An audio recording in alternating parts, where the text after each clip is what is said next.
Mr. President wedu pamusoro ishumba pamusoro imukuru wemauto eZimbabwe pamusoro Your Excellency Varidzile Sadat pamusoro iwoye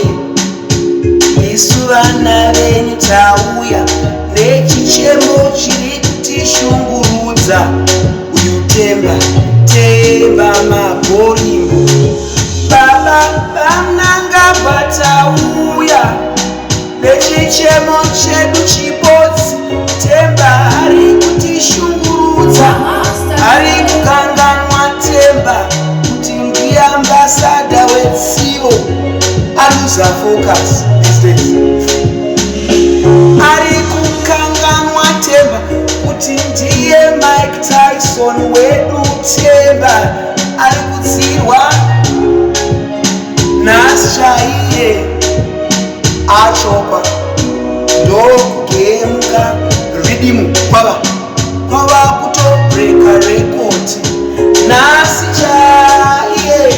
achokwa kwava kuridimuka gemuka kwava ndokubreka rekodi tapota shumba muragwi kana zvichigoneka taurai naye uyu temba tapota shumba muragwi kana zvichigoneka taurai naye uyu temba munogara muchitaura kuti nyika inotongwa nevene vayo ndini muridzi weZimbabwe shumba muragwi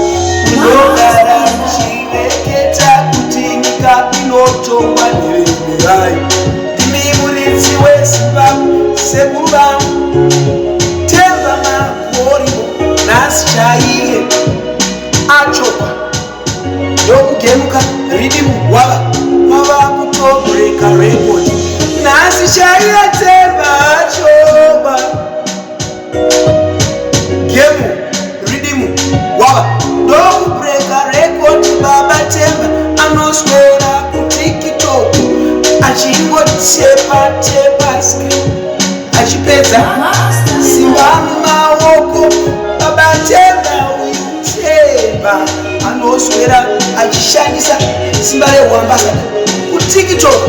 zvinoita here baba kani nhasi chaiye achokwa temba ndiye ridhimu gemu kwava kubreka rekodi nhasi chaiye baba Mnangagwa nhasi chaiye temba achokwa ndiye gemu ridhimu abreka rekodi temba Zimbabwe yashorwa zvikanzi hazvinomboitika izvozvo kutsivo kuboxing baba Mnangagwa taurai naye tatenda